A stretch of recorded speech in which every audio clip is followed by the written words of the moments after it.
Bonjour à tous, je suis ravie aujourd'hui de vous retrouver pour mon quatrième et dernier top de cette année 2015. Alors l'année dernière, mon quatrième top était une espèce de top un petit peu fourre-tout dans lequel je vous parlais de one-shot, de titres coréens mais également d'albums jeunesse. Et cette année, j'ai décidé de ne vous parler que de one-shot. Donc j'en ai sélectionné 6 qui selon moi ont marqué mon année 2015. Je commence sans attendre avec le premier titre, il s'agit du Monstre au teint de rose de Suehiro Maruo, c'est publié chez le Lézard Noir.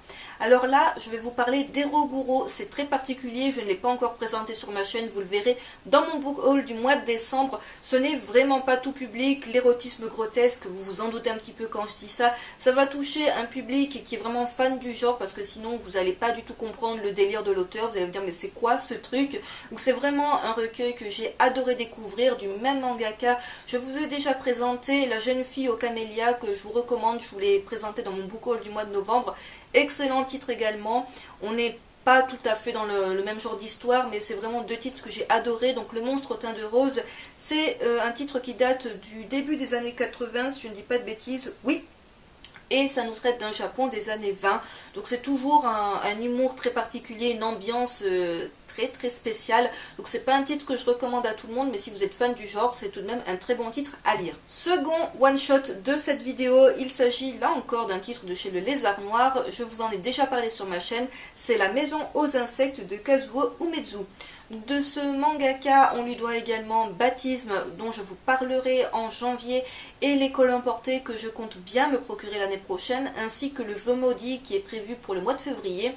Donc un one-shot que je vous ai présenté dans mon book haul du mois de novembre que j'ai adoré, c'est un recueil d'histoires courtes, il me semble qu'il y en a 6 ou 7 sur le registre de l'horreur, mais c'est plus du fantastique que de l'horreur. Voilà, je pense que c'est un des titres chez le Lézard Noir qui est un petit peu tout public, dans le sens où certes les histoires sont horrifiques, mais c'est mélangé à du fantastique et du coup c'est beaucoup plus abordable, c'est beaucoup moins dérangeant qu'un titre Eroguro comme Le Monstre au teint de rose.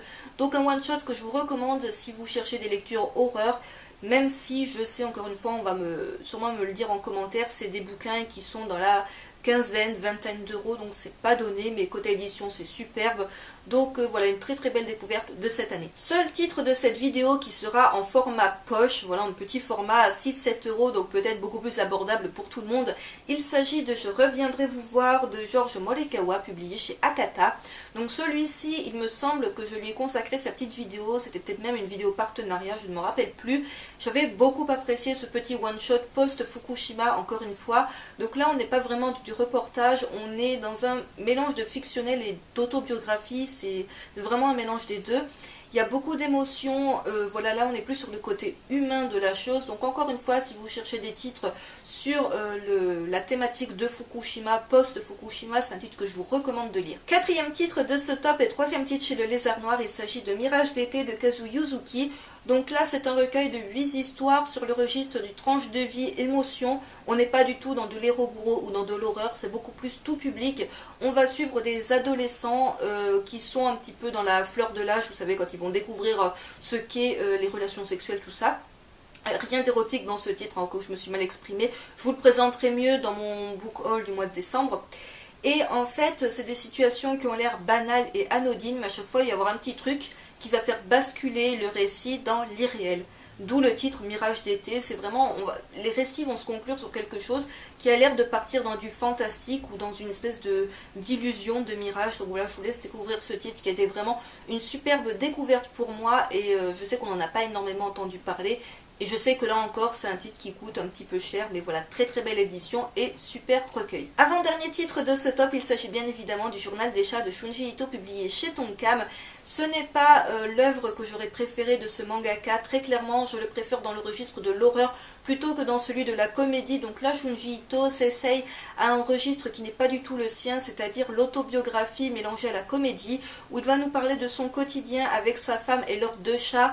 Sachant que l'auteur n'est pas très fan des chats à la base, ça va pas très bien se passer entre eux. Ça va donner lieu à des situations assez comiques et en même temps assez flippantes par moments, étant donné que Shunji Ito se représente d'une manière assez bizarroïde. Voilà, quand il est normal ça va, mais quand il fait des têtes un petit peu horrifiques, ça nous rappelle que c'est un auteur qui est très connu pour ses mangas d'horreur, ses mangas glauques, gore, tout ce que vous voulez, mais pas vraiment dans la comédie. Donc si vous ne connaissez pas Shunji Ito, c'est vraiment pas le titre que je vous recommande.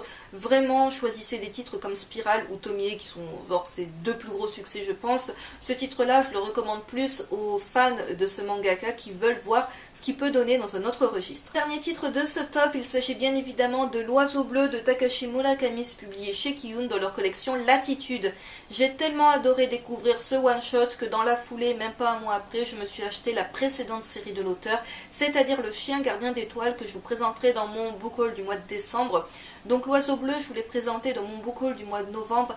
Immense coup de cœur, vraiment une histoire bouleversante, très touchante, c'est vraiment bourré d'émotions. Voilà, je sais que si par exemple la maladie d'Alzheimer, tout ça, ça peut vous parler, c'est un titre qui peut d'autant plus vous toucher.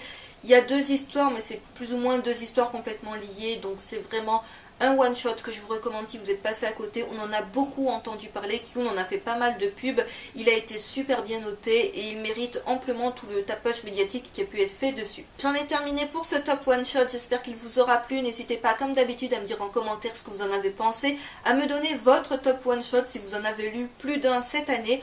Ne vous inquiétez pas, j'ai toujours l'intention de vous faire une vidéo suggestion ou top 10, je ne sais pas encore comment je vais appeler ça, one shot en janvier ou février, mais bien évidemment je ne mettrai pas les titres que j'ai présentés dans cette vidéo dans ma prochaine vidéo parce que sinon ça va être trop redondant et complètement inutile. Voilà, j'espère que ça vous aura plu. Demain je vous retrouve avec ma vidéo flop qui, vous verrez, est en demi-teinte. Bye!